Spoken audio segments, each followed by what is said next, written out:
Why do families that get along still end up in conflict after someone passes away? This is something that surprises a lot of people because most families I work with would describe themselves as close. They care about each other, they've had good relationships, they don't see themselves as the type of family that would argue. And then something happens, and suddenly there's tension.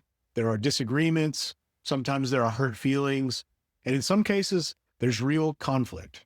So, what changes? It's usually not the people, it's the situation. When someone passes away, several things happen all at once. There's grief, there's stress, and at the same time, there are decisions that need to be made. Important decisions. Who is in charge? What should happen with the house? How should things be divided? What would they have wanted? Now, if there's no clear plan, those questions don't have clear answers. And that's where the problems begin. Because when there's uncertainty, people start filling in the gaps. Each person brings their own perspective. One sibling may think things should move quickly. Another may want to take their time.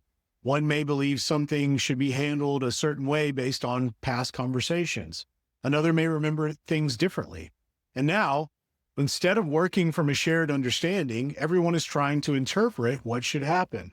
I've seen this play out in families that truly care about each other.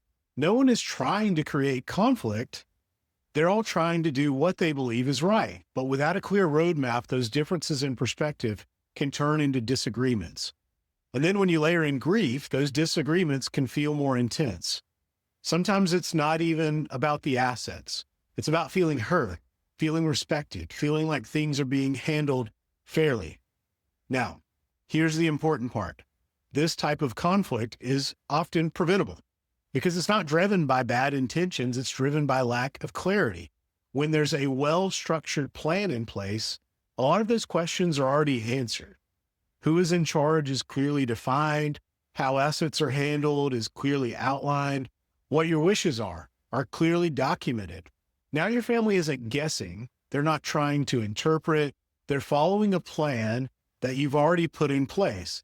And that changes the dynamic. It doesn't remove the emotion of the situation, but it removes a lot of the uncertainty.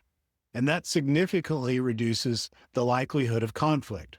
So, when people think about estate planning, they often think it's about money. But a big part of what you're really doing is protecting your family from unnecessary conflict. You're giving them clarity, you're giving them direction, and you're helping them stay focused on supporting each other instead of trying to figure everything out on their own. And that's one of the most meaningful things a plan can do.